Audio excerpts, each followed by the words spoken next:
E aí, beleza? Lendo a palavra bíblica do livro de Gênesis, leremos o capítulo 14. Agora o principal, Senhor. Aqui está a Bíblia Sagrada, Senhor. Dá-me a compreensão para vivê-la, que possa ser instrumento para que ela chegue a outras pessoas, se assim for sua vontade, Senhor. Eu, minha esposa, nossa família, nossa história, sejamos instrumentos de modo direto e indireto, para que mais e mais pessoas acessem o Teu reino, se assim for Tua vontade. Desde já eu agradeço, Senhor, em nome do Teu Filho unigênito, Salvador nosso. Bem, temos 24 versículos no capítulo 14, que nos diz do versículo 1 em diante. Sucedeu naquele tempo que Anrafel, rei de Sinar, Arioque, rei de Elazar, Kedorlaomer, rei de Elão, e Tidal, rei de Goim, fizeram guerra contra Bera, rei de Sodoma, contra Birza, rei de Gomorra, contra Zinabe, rei de Admar, contra Semeber, rei de Zeboim, e contra o rei de Bela, esta é Zoar. Todos estes se ajuntaram no vale de Sidim, que é o mar salgado. 12 anos serviram a Kedorlaomer, porém no 13º se rebelaram. Ao 14º ano veio Kedorlaomer e os reis que estavam com ele e feriram os Refaíns em Asterode, Carnaim, e aos Zuzins em An, e aos Emins em Savé, Kiriataim, e aos Oreus no seu monte Seir, até El-Pará, que está junto ao deserto. De volta passaram em Ispade, que é Cádiz, e feriram toda a terra dos Amalequitas e dos amorreus que habitavam em Azozon-Tamar.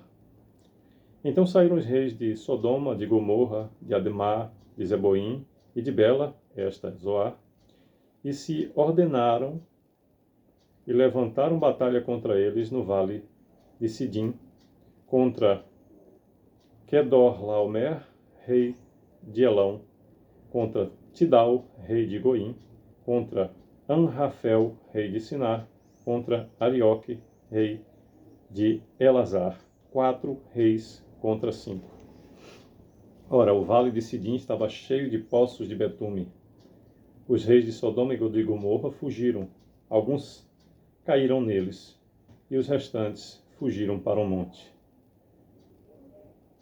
Tomaram, pois, todos os bens de Sodoma e de Gomorra e todo o seu mantimento, e se foram. Repetindo o 11º versículo. Tomaram, pois, todos os bens de Sodoma e de Gomorra e todo o seu mantimento, e se foram. 12º. Apossaram-se também de Ló, filho do irmão de Abraão, que morava em Sodoma, e dos seus bens e partiram. Porém veio um que escapara e o contou a Abrão, o hebreu. Este habitava junto dos carvalhais de Manre, o amorreu, irmão de Escol e de Aner, os quais eram aliados de Abrão. Ouvindo Abrão que seu sobrinho estava preso, fez sair 318 homens dos mais capazes, nascidos em sua casa, e os perseguiu até Dan. E repartidos contra eles de noite, ele e os seus homens, feriu-os e os perseguiu até Obá, que fica à esquerda de Damasco. Trouxe de novo todos os bens e também a Ló, seu sobrinho, os bens deles, e ainda as mulheres e o povo.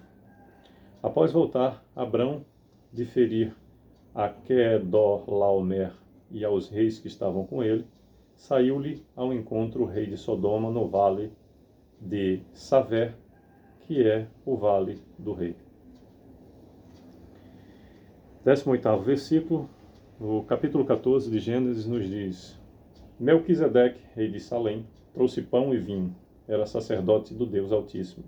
Abençoou ele a Abrão e disse: Bendito seja Abrão pelo Deus Altíssimo, que possui os céus e a terra. E bendito seja o Deus Altíssimo que entregou os teus adversários nas tuas mãos.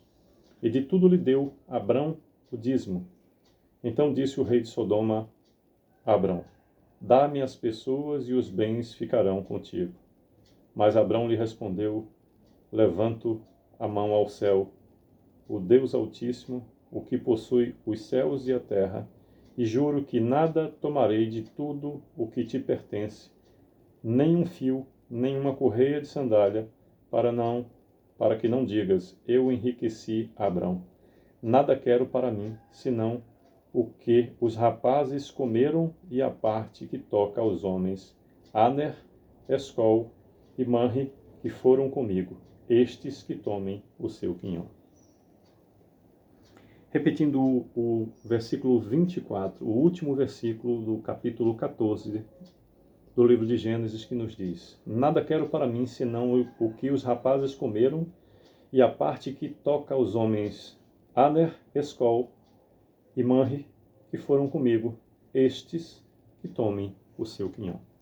Bem, por meio de todo o capítulo 14, narra-nos Gênesis sobre a guerra de 4 reis contra 5 e sobre a circunstância que Ló é levado cativo.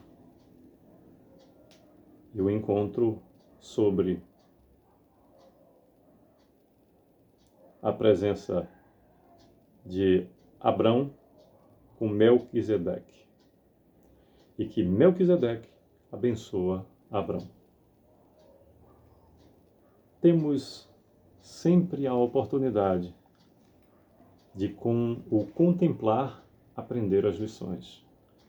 Recomendo, então, a leitura de todo o capítulo, sobretudo com atenção plena, se possível, na parte final, que eu coloco do versículo 18 ao 24, e possamos entender a dádiva que é o uso da sabedoria, sobretudo nas escolhas.